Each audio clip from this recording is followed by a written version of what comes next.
இயேசுவின் நாமத்தில் உங்களை வாழ்த்தி வரவேற்கிறேன். நன்றாக இருப்பீங்க நம்புகிறேன், விசுவாசிக்கிறேன். இயேசு கிறிஸ்து நாமத்தினாலே உங்களையும் குடும்பங்களையும் ஆசீர்வதிக்கிறேன்.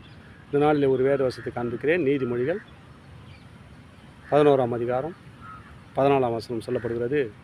ஆலோசனை இல்லாத இடத்தில் ஜனங்கள் விழுந்து போவார்கள், அநேக ஆலோசனைக்காரர் உண்டானால் சுகம் உண்டாகும். பாருங்கள், ஆலோசனை இல்லாத குடும்பமாகட்டும், வேலை ஸ்தலமாகட்டும், எந்த ஒரு காரியமாகட்டும் சீர்கெட்டு போகும்.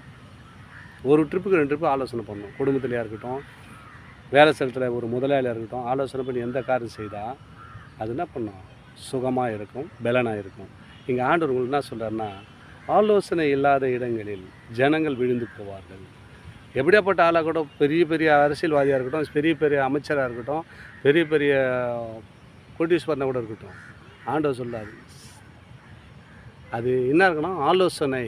ஒரு காரியம் செய்யணும்னா அது ஆலோசனை பண்ணி எந்த காரியமே செய்யணும்.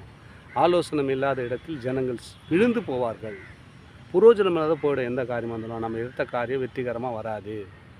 ஆண்டவர் சீர்கெட்டு போயிடும், விழுந்து போவார்கள் என்று ஆண்டவர் உங்களை பார்த்து சொல்கிறார்.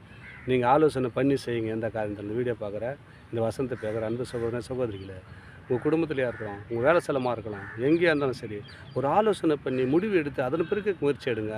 உடனே எடுத்தங்கவுத்து செய்யாதீங்க. அது சீர்கெட்டு போயிடும், புரோஜனம் இல்லாத போயிடும். அப்புறம் பின்னாடி வரட்டி ஆகிடுவீங்க, மனசு சஞ்சலப்படுவீங்க. அதுக்கு தான் ஆண்டவர் நாளில் எங்களோட வசனத்தோடு பேசுகிறார்.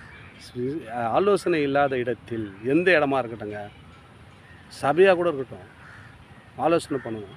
ஆலோசனை சங்கத்தார் இருப்பாங்க, அப்போ ஆலோசனை இருக்கணும். இல்லை வேலை ஸ்தலமாக இருக்கணும், இல்லை ஒரு எந்த ஒரு இடமா இருக்கணும். அந்த இடத்துல நம்ம குடும்பத்தில் இருக்கக்கூட தலைவர்களும் நம்ம ஆலோசனை பண்ணி பிள்ளைகளை என்ன பண்ணலாம், எப்படி நடத்தலாம் ஆலோசனை பண்ணுறதில்ல. அந்த ஆலோசனை இல்லாத இடங்களில் எடுத்தங்கவுத்து செய்தலாம் சீர்கெட்டு போயிடுமா இடம். ஆண்டவர் உங்களை பார்த்து தான் சொல்கிறார். நீங்கள் என்ன பண்ணுங்கள், ஆலோசனை பண்ணி எது நல்லது கெட்டிருந்தது அதுவையில் நடவுங்கள், அப்போது ஆத்மாவுக்கு இளைப்பாறுதல் கிடைக்கும்னு சொல்லிட்டு ஆண்டவர் சொல்லியிருக்காரு. எது நல்லதுன்னு கேட்டு ஆலோசனை பண்ண பார்த்தா எது நல்லது கெட்டுன்னு தெரியும். ஆலோசனை பண்ணாத பற்றி நம்ம போனோம்னா எதுன்னு தெரியாத போய் டக்குன்னு பழத்தில் விழுந்துடும். அதுதான் ஆண்டவர் சொல்கிறார். என் அன்பு சகோதரன், இந்த வீடியோ பார்க்குற அன்பு சகோதரிகளை, உங்கள் வாழ்க்கையில் ஆலோசனை பண்ணி எந்த காரியத்தை முடிவு எடுங்க. ஆண்டவர் உங்களோடு இருந்து ஆலோசனைக்காரராய், சமாதானக்காரர் அவங்க குடும்பத்தில் ஆசீர்வதிக்க அவர் வந்திருக்கிறார். அந்த வாசனை மூலிமா ஆலோசனை இல்லாத இடத்தில் ஜனங்கள் விழுந்து போவார்கள், அநேக ஆலோசனைகள் உண்டானால் சுகம் உண்டாகும். ஆலோசனை பண்ணி செய்திங்கன்னா அந்த காரியம் வெற்றிகரமாக நடக்குன்னு ஆண்டவர்களை உறுதிப்படுத்துகிறார். தொடர்ந்து இந்த வீடியோ பாருங்கள், ஆலோசனை பண்ணி முடிவெடுங்க, ஆசீர்வாதத்தை பெற்று அன்போடு வாழுங்க. இந்த வீடியோ பார்த்தா போதாது, சப்ஸ்கிரைப் பண்ணி பாருங்கள். நான் போடுற வீடியோ எல்லாம் உங்களுக்கு பிரயோஜனமும் தேவனுடைய நாமத்தை மகிமைப்படுத்த ஏதுவாக இருக்கும். ஆமேன். God bless you.